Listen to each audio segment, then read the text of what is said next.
നമസ്കാരം. ഞാൻ നിങ്ങളുടെ സ്വന്തം ശരവൺ മഹേശ്വർ. കൃഷ്ണശിലയായി എന്ന എൻ്റെ പരമ്പരയിലെ 354 എപ്പിസോഡാണിത്. ഇന്ന് ഞാൻ നിങ്ങളോട് പറയുന്നത് പ്രശസ്ത ഗായികയായ ശ്രീമതി ഉഷ ഉദുപ്പിനെ കുറിച്ചിട്ടാണ്. അതിനുമുന്നേ ചില കാര്യങ്ങൾ പറയാനുള്ളത്, ഞാനിപ്പോൾ കറുത്ത മാനസം എന്ന് പറഞ്ഞിട്ടൊരു ഹ്രസ്വ ചിത്രം സംവിധാനം ചെയ്യുകയാണ്. എൻ്റെ സുഹൃത്തും ഖത്തറിലെ ഉദ്യോഗസ്ഥനുമായ ശ്രീ സന്തോഷ് നമ്പലാട്ട് നിർമ്മിക്കുന്ന ഈ കൊച്ചു ചിത്രത്തിൻ്റെ ഷൂട്ടിങ്ങെല്ലാം അരുവിപ്പുറം എന്ന സ്ഥലത്ത് വെച്ചിട്ട് ഈ കഴിഞ്ഞ 19, 20, 21 എന്നീ തീയതികളിൽ നടന്നു. പൂർണ്ണമായും ഒരു പുഴയിൽ ചിത്രീകരിച്ച ഒരു ഹ്രസ്വചിത്രം. അതിനെക്കുറിച്ചൊക്കെ ഞാൻ വളരെ വിശദമായി ഇതിൽ കൊച്ചു കൊച്ചു വീഡിയോകളായിട്ട് പോസ്റ്റ് ചെയ്തിട്ടുണ്ട്. ആ 3 ദിവസത്തെ കഠിനമായ അധ്വാനം, എൻ്റെ ക്ഷീണം, എൻ്റെ തളർച്ച, അതെല്ലാം അനുഭവിച്ചറിയണം. അതിലെ കഥാപാത്രങ്ങൾക്ക് ജീവൻ നൽകിയവരെല്ലാം പനിപിടിച്ചും വയ്യാതെയൊക്കെ ഇരിക്കുന്നൊരവസ്ഥയിലാണ്. പ്രവീൺ ഏണിക്കര എന്ന് പറയുന്ന ഛായാഗ്രഹനാണ് ഇതിൻ്റെ ഛായാഗ്രഹണം നിർവഹിച്ചിട്ടുള്ളത്. സംഗീതവും എഡിറ്റിങ്ങും ആവിധ കാര്യങ്ങളെല്ലാം ഇനി നടക്കാൻ പോവുകയാണ്.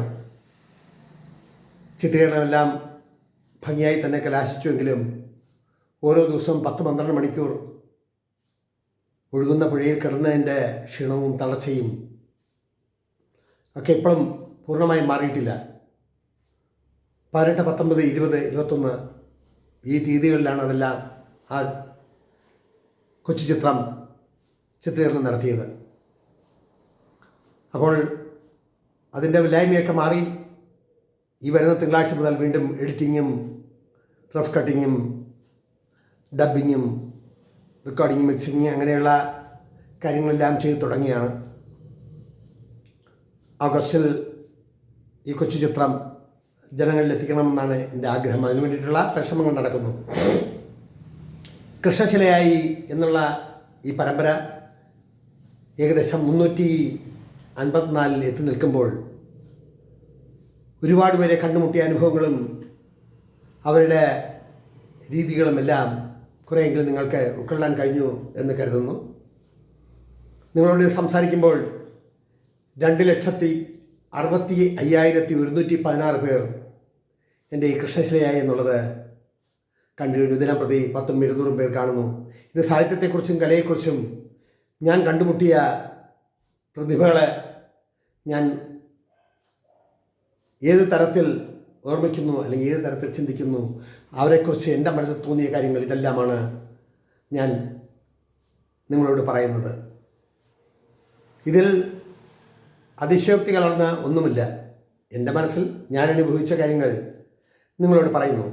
കണ്ടുമുട്ടിയവർ ഇനിയും ഏറെയാണ്. ഏതായാലും 365 എപ്പിസോഡോടുകൂടി എൻ്റെ ഈ 1.5 വർഷത്തെ തപസ്യ കൃഷ്ണശിലയായി എന്നുള്ളത് ഇവിടെ അവസാനിപ്പിക്കുകയാണ്. ഇന്ന് ഞാൻ നിങ്ങളോട് പറയുന്നത് ശ്രീമതി ഉഷ ഉദുപ്പ് എന്ന വിശ്വവിഖ്യാതയായ ഗായികയെക്കുറിച്ചിട്ടാണ്. 1989 മുതൽ 2004 വരെ ഏകദേശം 10-15 വർഷക്കാലം ഞാൻ ഖത്തറിൽ വിവിധ ഇടങ്ങളിൽ ജോലി ചെയ്യുകയുണ്ടായി. അതേക്കുറിച്ചിട്ടൊക്കെ ഞാൻ സൂചിപ്പിച്ചിട്ടുണ്ട്. ഇപ്പോൾ ഞാൻ പറഞ്ഞു വരുന്നത് തൊഴിൽ രഹിതനായി ആകാശസീമയും കണ്ട് ഖത്തറിലെ കോർണിഷിൽ പലരോടും കഥകളൊക്കെ പറഞ്ഞ ഒരു കാലഘട്ടം. അന്നങ്ങനെ എൻ്റെ ഒരു സുഹൃത്തിനോട് പറഞ്ഞ് ടിക്കറ്റ് വെച്ചിട്ടാണ് ആ പ്രോഗ്രാം. എങ്കിലും ഒരു പ്രോഗ്രാമിൻ്റെ ഒരു ടിക്കറ്റ് സംഘടിപ്പിച്ച് അൽ ഗസൽ ക്ലബിൽ വെച്ചിട്ടാണ് ഈ ഫംഗ്ഷൻ നടക്കുന്നത്. ജനസാഗരമാണ്. അന്നത്തെ പോലെ പബ്ലിക്കിലല്ല. ഇന്ന് അതൊക്കെ മാറ്റം സംഭവിച്ചിരിക്കുന്നു. ഞാൻ 2004 അവിടുന്ന് വിട്ടതാണ്. ഇപ്പോൾ 22 വർഷം കഴിഞ്ഞിരിക്കും. പുരോഗതിയുടെ പാത അത് അത്യുന്നതങ്ങളിലാണ് ഇപ്പോൾ ഖത്തർ. എൻ്റെ ഒരുപാട് സുഹൃത്തുക്കൾ ഇപ്പോഴും അവിടെ ജോലി ചെയ്യുന്നുണ്ട്. അങ്ങനെ അൽ ഗസൽ ക്ലബിലെ ഗാനമേള കേൾക്കാൻ കയറിയപ്പോൾ ഇരിക്കാൻ സീറ്റില്ല. ആ ഹാൾ നിറഞ്ഞ് കവിഞ്ഞ്, എൻ്റെ ഊഹം ശരിയാണെങ്കിൽ ഒരു 12,000 പേരെങ്കിലും വന്ന് കാണും. ഈ പ്രോഗ്രാം കഴിഞ്ഞ ശേഷം എനിക്ക് തിരിച്ച് ഉംസലാൽ അലി എന്ന സ്ഥലത്തേക്ക് പോകേണ്ടതാണ്. വാഹന സൗകര്യമൊന്നുമില്ല. രാത്രിയായി കഴിഞ്ഞാൽ വളരെയേറെ ബുദ്ധിമുട്ടാണ്. ഏകദേശം 10-16 കിലോമീറ്റർ ഒന്നുകിൽ ടാക്സിയിൽ പോകണം, അല്ലെങ്കിൽ നടന്നു പോകണം. അങ്ങനെയൊക്കെയുള്ള ഒരുപാട് പ്രതിബന്ധങ്ങളൊക്കെ ഉണ്ട്. എങ്കിലും ഒരുപാട് തവണയാണ് ഉഷാ ഉതുപ്പിൻ്റെ പ്രോഗ്രാംസ് അവിടെ നടന്നിട്ടുള്ളത്. ഓരോ പ്രോഗ്രാമും കഴിയുമ്പോഴും ഒരാൾ പോലും അവരുടെ പാട്ട് കേട്ടിട്ട് ഒരു മോശം അഭിപ്രായമോ അല്ലെങ്കിൽ അവർ ആസ്വദിച്ചില്ലെന്നോ അവർക്ക് സന്തോഷം നൽകിയില്ലെന്നോ പറഞ്ഞിട്ടില്ല എന്നതാണ് അത്ഭുതകരം. 100 പേർ 100 ചിന്താഗതിയാണ്, 1000 പേർ 1000 ചിന്താഗതിയാണ്. പക്ഷേ എല്ലാവരും ഒരുപോലെ അവരുടെ പാട്ടുകൾ കേട്ട് ആസ്വദിച്ച് സന്തോഷത്തോടെ മടങ്ങുമ്പോൾ സത്യത്തിൽ അത്ഭുതമാണ് എനിക്ക് തോന്നിയിട്ടുള്ളത്. അന്ന് അവരുടെ ഗാനമേളയെല്ലാം പ്രോഗ്രാമെല്ലാം കേട്ട് കഴിഞ്ഞ് ഏറ്റവും രസകരം അവരുടെ വസ്ത്രധാരണം. അത് എടുത്തു പറയേണ്ട ഒന്ന് തന്നെയാണ്. ആ ചിരിച്ച മുഖവും സ്റ്റേജിലെ അപ്പിയറൻസും ഒക്കെ ഒരു വലിയ അനുഭവം തന്നെയാണ്. 2-3 മണിക്കൂറത്തെ പ്രോഗ്രാമുകളൊക്കെ കഴിഞ്ഞ ശേഷം അവരിൽ നിന്നൊരു ഓട്ടോഗ്രാഫ് വാങ്ങിക്കണം, ഒരു സ്നാപ്പ് എടുക്കണം, എന്തെങ്കിലും 2 വാക്ക് സംസാരിക്കണം. ഇതാണ് എൻ്റെ ലക്ഷ്യം. പ്രോഗ്രാം കഴിഞ്ഞ് ആളുകളുടെ ആരവം, നിർത്താതെയുള്ള കയ്യടികൾ, എന്താണ് പറയുക, അവരുടെ ആ മുഖത്തിൻ്റെ ആ ഭാവം പൂർണ്ണചന്ദ്രൻ ഉദിച്ച പോലെയായിരുന്നു എന്ന് പറഞ്ഞാൽ അത് അതിശക്തിയാവില്ല. ഉന്തലും തള്ളലിനും ഇടയിലൂടെ ഞാനും സ്റ്റേജിൻ്റെ അടുത്തെത്തി. പലരോടും പറഞ്ഞു സ്റ്റേജിൽ നിന്ന് കയറി ശ്രീമതി ഉഷാ ഉതുപ്പിനെ ഒന്ന് കാണണം, ഒരു ഫോട്ടോ എടുക്കണം. അതൊന്നും സാധ്യമല്ല, നിങ്ങൾ ആരാണ്? ഇവിടെ ഞങ്ങൾ ഓർഗനൈസ് ചെയ്ത് ഞങ്ങൾക്ക് പോലും പറ്റുന്നില്ല, പിന്നെ എങ്ങനെ നിങ്ങൾക്കാണ്? അപ്പോൾ അവസാനത്തെ തുറപ്പ് ചീട്ടെന്നുള്ള രീതിയിൽ ഒരു നമ്പർ ഇറക്കി, എഴുത്തുകാരനാണ്, മറ്റേതാണ്, മർച്ചയാണ് എന്നൊക്കെ പറഞ്ഞപ്പോൾ എങ്ങു നിന്നോ എവിടെ നിന്നോ അൽഖോറിലുള്ള എൻ്റെ ഒരു സുഹൃത്ത് ഈ ഫംഗ്ഷൻ്റെ ഓർഗനൈസിങ് കമ്മിറ്റിയിൽ അംഗമാണ്. അതുമാത്രമല്ല, ഇന്ത്യൻ എംബസിയുടെ സാംസ്കാരിക വിഭാഗത്തിൽ ഞാൻ വർക്ക് ചെയ്യുമ്പോൾ ഒരുപാട് സംഘടന, 10-16ഓളം ഏറിയ പങ്കും മലയാളികളുടെ സംഘടനകൾ ഇന്ത്യൻ എംബസിയുടെ കീഴിൽ അഫിലിയേറ്റ് ചെയ്തിട്ടുണ്ട്. അപ്പോൾ അങ്ങനെ അഫിലിയേഷൻ ചെയ്തിട്ടുള്ള ഒരു ഗ്രൂപ്പിൻ്റെ മെമ്പറാണ് എന്നെ കണ്ടിട്ട് ഓടി വന്ന്, എന്താണ് വേണ്ട ശരവണ, ഞമ്മളുടെ ഒരു സ്നാപ്പ് എടുക്കണം, അവരെ കൊണ്ടൊരു ഓട്ടോഗ്രാഫ് വാങ്ങി 2 വാക്ക് സംസാരിക്കണം, ഇവിടെ തന്നെ നിൽക്കൂ, ഞാനിപ്പോൾ വരാം എന്ന് പറഞ്ഞിട്ട് അദ്ദേഹം കടന്നുപോയി. 10 മിനിറ്റായി, 15 മിനിറ്റായി, 20 മിനിറ്റായി. അപ്പോഴേക്കും പാതിരാത്രിയായി കഴിഞ്ഞിരിക്കുന്നു. മടങ്ങിപ്പോവും വേണം. അന്ന് വണ്ടി സൗകര്യമൊന്നുമില്ല. ആ ഗസൽ നിന്ന് എൻ്റെ ഊഹം ശരിയാണെങ്കിൽ ഒരു 10-18 കിലോമീറ്റർ വരും ഉംസലാൽ അലി വരെ. സാമ്പത്തിക ബുദ്ധിമുട്ടും പ്രയാസങ്ങളൊക്കെ അനുഭവിക്കുന്നുണ്ടെങ്കിലും ആ ഗാനമേളയുടെ ആരവം, ആ പാട്ടുകളുടെ ആരവം മനസ്സിലിങ്ങനെ മുഴങ്ങുകയാണ്. ഒടുവിൽ അതിൻ്റെ ഓർഗനൈസർ ഒരാൾ ഓടി വന്ന് ആ ആളുകളുടെ ബഹളത്തിനിടയിലൂടെ തന്നെ എന്നെ വലിച്ച് സ്റ്റേജിൻ്റെ പിന്നാമ്പുറത്തേക്ക് ചെന്നിട്ട് അവരോട് പറഞ്ഞു, ഒരു വലിയ എഴുത്തുകാരനാണ്, അദ്ദേഹത്തിന് മാഡവുമായിട്ട് നിന്നൊരു ഫോട്ടോ എടുക്കണം, ഒരു ഓട്ടോഗ്രാഫ് വാങ്ങണം എന്നൊക്കെയാണ് പറയുന്നത്. അങ്ങനെ ബേഠ എന്നുള്ള ആ വിളി ഇന്നും മനസ്സിലിങ്ങനെ മുഴങ്ങുകയാണ്. അങ്ങനെ അവരുമായിട്ട് നിന്ന് ഫോട്ടോ എടുക്കാൻ ഭാവിക്കുന്നതും വേറെ 4-5 ആൾക്കാർ മുന്നിൽ വന്ന് നിൽക്കുന്നു. അവർ ഫോട്ടോ എടുത്തതിന് അടുത്ത പാർട്ടി. ഞാൻ നിരന്തരമായ ഫോട്ടോ എടുപ്പിനിടയിൽ ഞാനും അവരുമായിട്ടുള്ളൊരു ഫോട്ടോ, ഞങ്ങൾ 2 പേരും മാത്രമായി ഒരു ഫോട്ടോ എടുക്കാൻ കഴിയാത്തൊരവസ്ഥയിൽ അവർ എന്നെ ഒന്ന് സൂക്ഷിച്ചു നോക്കി, വളരെ ദയനീയമായ ഒരു നോട്ടം. എന്നിട്ട് പറഞ്ഞു, ഞാൻ എന്താണ് ചെയ്യേണ്ടത്? ബുക്കുണ്ടോ? ഞാൻ ഓട്ടോഗ്രാഫ് എഴുതിത്തരാം. അപ്പോൾ ബുക്കില്ല, കയ്യിലൊരു പേപ്പറും പേനയും മാത്രമാണുള്ളത്. ആ പേപ്പർ എടുത്ത് ചുവരിൽ വെച്ച് അവർ ഒപ്പിടാനായിട്ട് തുടങ്ങുമ്പോഴത്തേക്ക് അടുത്ത 5-6 പാർട്ടി വന്ന് തള്ളലും ബഹളവുമായി പേപ്പർ താഴെ വീണു. അപ്പോഴത്തേക്ക് കർട്ടൻ താഴ്ത്തിയിട്ടിരിക്കുകയാണ്.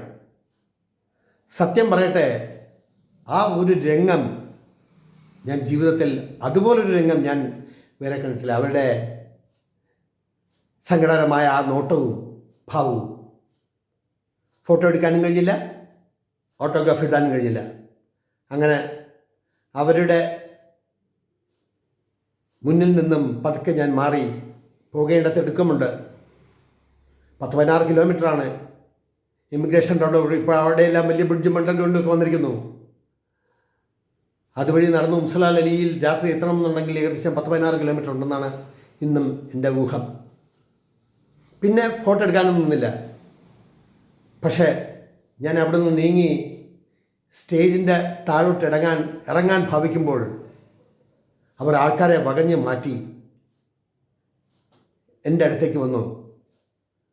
ഫോട്ടോ എടുക്കാനും ഓട്ടോഗ്രാഫ് എഴുതാനും പറ്റിയില്ലല്ലേ? ഇനി ഞാൻ വരും, ഇവിടെ ഇനിയും പ്രോഗ്രാം ചെയ്യാൻ ഞാൻ ഇവിടെ വരും.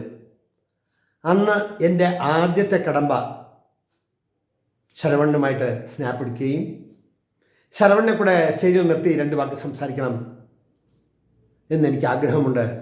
എല്ലാം എന്നോട് സംസാരിച്ച ഹിന്ദിയിലാണ്. വളരെ വിനയാന്വിതയായ അവരുടെ മുഖഭാവം, അവർ കൂപ്പുകൈകളോടെ ഇങ്ങനെ എന്നോട് പറഞ്ഞു, എന്നോട് ക്ഷമിക്കൂ, നിങ്ങളുടെ ആ പ്രയാസം ഞാൻ മനസ്സിലാക്കുന്നു എന്ന് ഇത്രയും പറഞ്ഞ് തിരിയുന്നതിനും പിന്നെയും ആൾക്കാർ വന്ന് കൂടുകയാണ്. ഒന്നിനും കഴിയാതെയാണെങ്കിലും അവരോട് നന്ദി പറഞ്ഞ് ഞാൻ ആ സ്റ്റേജിൽ നിന്നും അൽ ഗസൽ ഹാളിൻ്റെ ഫ്രണ്ടിലോട്ട് ഇങ്ങനെ നടന്നു വരുമ്പോഴും അവരുടെ നോട്ടം എന്നിലായിരുന്നു എന്നൊന്ന് സംശയം പറയാം. വലിയ വിഷമമൊന്നും തോന്നിയില്ല. കാരണം രാത്രിയിൽ ഉംസലാൽ അലി എന്ന് പറഞ്ഞ സ്ഥലത്ത് ഞാൻ എത്തണം, അവിടെയാണ് താമസിക്കുന്നത്. എങ്ങനെ പോകും, ആര് കൊണ്ടുവിടും എന്നൊന്നും ഒരു നിശ്ചയവുമില്ല. അങ്ങനെ അവരുടെ ആ പ്രോഗ്രാമെല്ലാം ആസ്വദിച്ച് ഞാൻ പുറമേക്കിറങ്ങി. വാഹനങ്ങളൊന്നുമില്ല. 2-3 സുഹൃത്തുക്കളെ വിളിച്ചു പറഞ്ഞു, എന്നെ എങ്ങനെയെങ്കിലും ഉംസലാൽ അലിയെ കൊണ്ടുവിടണം. പലരും പല ബുദ്ധിമുട്ടുകൾ, പല പ്രയാസങ്ങൾ ഒക്കെ പറഞ്ഞു. ഒടുവിൽ ഞാൻ ചെയ്ത കലാപരിപാടി എന്ന് വേണമെങ്കിൽ പറയാം, അവിടെ നിന്ന് നടക്കുകയാണ്.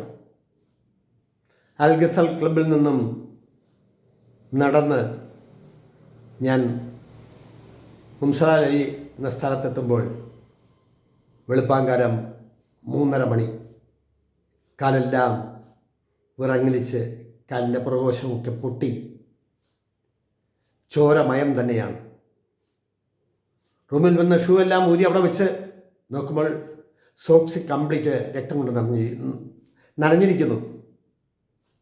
കാലെല്ലാം ചൂടുവെള്ളത്തിൽ കഴുകി കുറച്ച് ഓയിൽമെൻറ്റും ബാമും ഒക്കെ ഇട്ട് ആ രാത്രി അങ്ങനെ കിടക്കുമ്പോൾ ഞാൻ അറിയാതെ പറഞ്ഞുപോയി, ലോകോത്തരയായ ഒരു വലിയ കലാകാരി എത്ര വിനയത്തോടെയാണ്, എത്ര സ്നേഹത്തോടെയാണ് പെരുമാറിയത്. അവരെക്കുറിച്ച് വളരെ വിശദമായിട്ടുള്ളൊരു ബ്രീഫ് ഞാൻ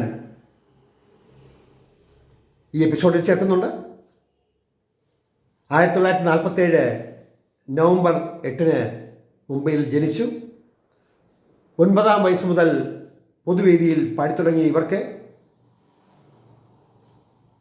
അമീൻ ഡൈനി റേഡിയോയിൽ പാട്ടുപാടാൻ അവസരം ഒരുക്കി. ജെനി ചാക്കോ ഉതുപ്പിനെ കല്യാണം കഴിച്ചു. പിന്നീട് ഒബ്രോയ് ഹോട്ടലിലെ ഗായികയായ അവർ 1968 ഇംഗ്ലീഷ് സംഗീതാൽബം റിലീസ് ചെയ്തു. ദേവാനന്ദ്, പ്രമുഖ നടൻ ദേവാനന്ദ് 1971 സംവിധാനം ചെയ്ത ഹരേ രാമ ഹരേ കൃഷ്ണ എന്ന ചിത്രത്തിൽ പാടി ഗായികയായി മാറി. 2011 പത്മശ്രീ, 2024 പത്മഭൂഷൺ എന്നിവ നേടി. ജീവിതത്തിൻ്റെ ഒടുങ്ങാത്ത ഭാവങ്ങൾ, മനുഷ്യജന്മത്തിൽ ഇത്രയുമൊക്കെ വളരാൻ കഴിഞ്ഞ ഒരു മഹാപ്രതിഭ, ഒരു മഹാഗായിക, അവരെ ഓർക്കാതെ എങ്ങനെ കടന്നു പോകാൻ കഴിയും?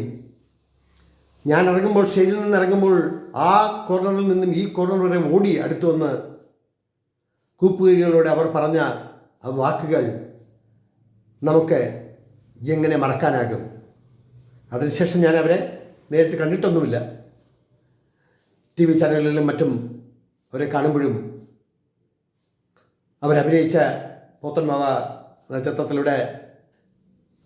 ചിത്രത്തിലെ അഭിനയ മുഹൂർത്തങ്ങളും എല്ലാം ഓർക്കുന്നു. ഒരു ഇന്ത്യ കണ്ട ഒരു വലിയ പ്രതിഭ തന്നെയാണ് ശ്രീമതി ഉഷാ ഉദുപ്പ്. അവർക്ക് ആയുരാരോഗ്യ സൗഖ്യം നേർന്നുകൊണ്ട് എൻ്റെ വാക്കുകൾ ഇവിടെ അവസാനിപ്പിക്കട്ടെ. നന്ദി, നമസ്കാരം.